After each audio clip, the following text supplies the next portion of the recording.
Check. We rolling? What's going on, YouTube? Welcome back to my channel. My name is Drew, and in today's episode, I'm going to be giving you my top 5 server tips to make the most money while you're waiting them tables. Let's get right into it. So my senior year of high school, when I turned 18, I decided to go into the service industry, and I had no expectations of what it'd be like. It was completely different, but I found myself really enjoying the job. I like talking to people, and I think it's kind of fun to like interact with people intimately, and here's your food. Like it sounds kind of like, you know, some people say that, oh, serving isn't a real job, like get a real job. But unless you have walked a day, a 12-hour double shift in a server's shoes, I don't want to hear anything about that not being a real job. Stress, I mean, it's intense, but it pays off. And for me, it was a really fun experience. Even if you're not someone that really enjoys like talking to people and socializing and you're not really a social person, this job can still be for you. You know, I had servers that I worked with that were introverts and, you know, very quiet and composing to themselves, and tables absolutely loved them. So anyways, I wrote down some tips for y'all that might be helpful if you're just getting into the service industry, or if you worked in the service industry before and you just kind of want to up that game. Your boy is here to share some of that knowledge. So let's go ahead and start with step 1, which is greet your tables ASAP. So a good server puts themselves in the customer's shoes, right? So think about it like this. It's a Friday night,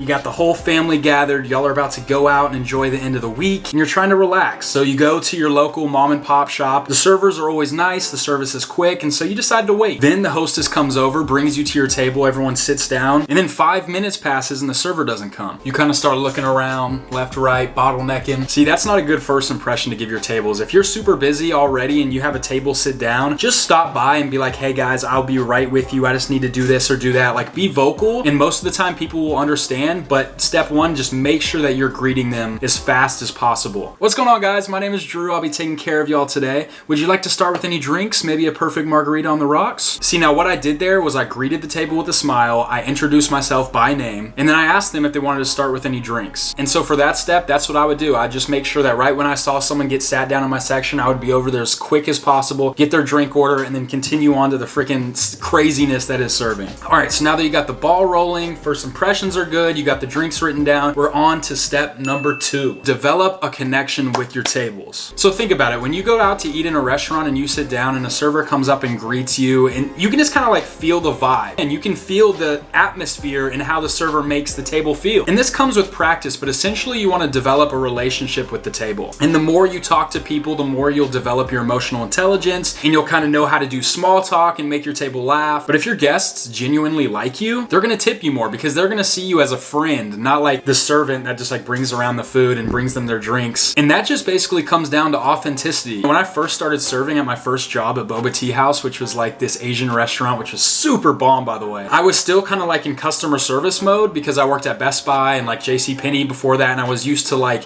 the fake bullshit ass retail. As like a customer's taking a fat shit on your face, you're like, oh, I'm so sorry about that, ma'am, I'm trying my best. Or someone like asks a question, I don't know, like, you know, that fake inauthentic customer service voice you put on for anyone who's worked in like the retail or service industry. But I noticed over time that the best way to increase the tips and to have an enjoyable experience with that table is just be yourself. Keep it real, you know, keep a smile. And I know it's kind of hard to put on a smile all the time, especially when you're stressed, which I'll get into in a later step, but just creating an atmosphere for your table that feels welcoming and chill, it'll go a long way. All right, so on to step 3, and I'm very passionate about this step, and that's writing down your customers' orders. I hope I don't get flack for this, but let me explain myself. Now, I don't know about you, I might be projecting right now, but when I go to eat at my favorite restaurant and I have a server who doesn't write down my food, I don't care if you're the next fucking Elon Musk, please just write down my shit, dog. Humans have errors, and that's okay. Like, it's okay to make mistakes, but if you're already kind of setting yourself up for failure, that doesn't really look good. It literally takes the exact same time to write down the order as it does to look at someone, and some people have a lot of special requests, so it really just ends up helping you and making the customer feel better. Okay, so step number 4, and this is really a mindset step. This is stay positive, and this is hard, y'all. Like, when you have 5 tables and you have a 6 top that needs drinks, and you have a 5 top that's like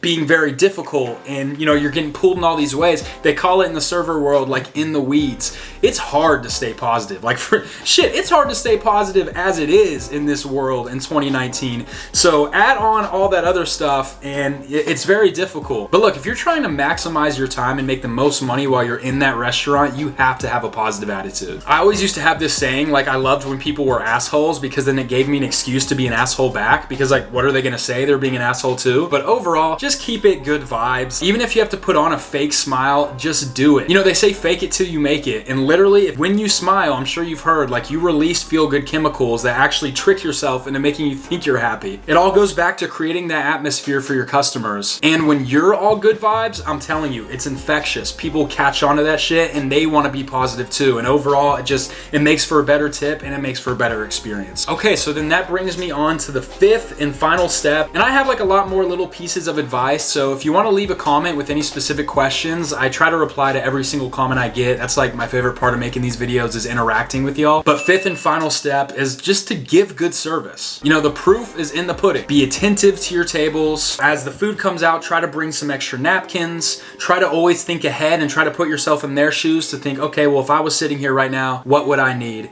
And I know there's gonna be difficult tables. That's part of the job. There's gonna be people that come in there and try to ruin your fucking day. But look, you gotta secure that bag. And this comes through repetition. You learn things, trial and error. You learn what works and what doesn't work. But overall, good service is gonna be key in getting a good tip. So yeah, guys, that's all I got for you today. Leave a comment if you like the video. If you wanna start a discussion about literally anything, even if it has nothing to do with the video, start a discussion. Maybe in some future videos, I'll talk about some crazy server stories because I have plenty. Thank you so much for watching. I'll catch you on the next one. Peace.